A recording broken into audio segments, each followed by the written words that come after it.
जो संस्कृत है, संस्कृत का जब जन्म हुआ तो वैज्ञानिक भाषा थी, और ये कंप्यूटर के वैज्ञानिकों ने इस समय समझा कि वैज्ञानिक भाषा क्या है। भारोपी भाषाओं में संस्कृत, ग्रीक, रोमन ये वैज्ञानिक भाषा है।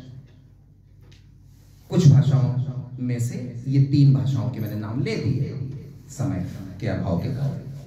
भारोपी भाषाओं में जो संस्कृत है उससे कन्नड़, मलयालम, बहुत सारी मराठी, अर्धमागधी, मागधी, अवधी, ये भाषाओं का सृजन होता है, जन्म होता है। और अवहट्ट जिसको अपभ्रंश कहते हैं, जरा समझने की कोशिश करें अपभ्रंश किसे कहते हैं।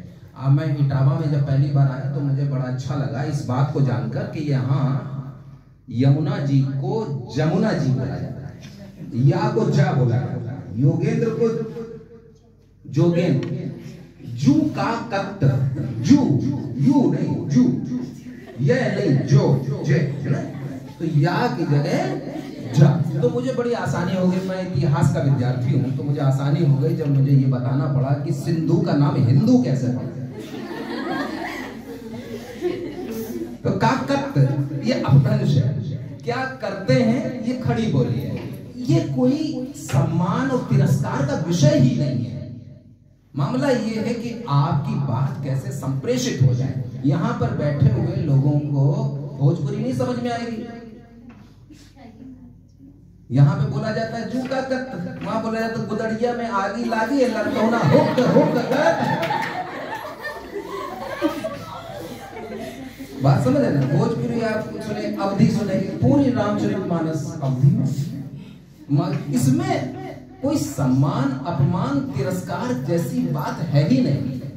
लेकिन एक बात है, अगर हमें आपसे जुड़ना है तो कुछ बोलना पड़ेगा, और उस बोलने को हम ऐसा बोले जो कि आप समझ सके, और ऐसी ध्वनि अपने मुंह से निकाले कि आप समझ लें। हाँ, जब ज्यादा प्रेम हो जाए तो हम कैसे भी बोल ले सकते हैं और वो बात संप्रेषित हो जाएगी, आप तक पहुंच जाएगी, आपके हृदय तक उतर जा सकती है। मेरी बात समझ में आ रही है? लेकिन उतरेगी कैसे? जो चीज आप जानते हैं वही हम जानते हैं, वही बोली, फिर वही भाषा, तब फिर हम आपको संप्रेषित कर सकते हैं। क्या मेरी बात समझ आ रही है? तो है क्या, जैसे आपने कहा यस सर, तो ये कोई अपमान और तिरस्कार की बात मेरी दृष्टि में नहीं है कि हम यस सर कहते हैं तो हम बड़े पाप के भागी बन गए कि विश्व हिंदी दिवस पर यस बोल रहे हैं। हाँ बोलिए ना, ना ना, कोई जरूरत नहीं। मैं अज़ल से बंदाए इश्क, मुझे ज़ुहद और कुफ्र का गम नहीं।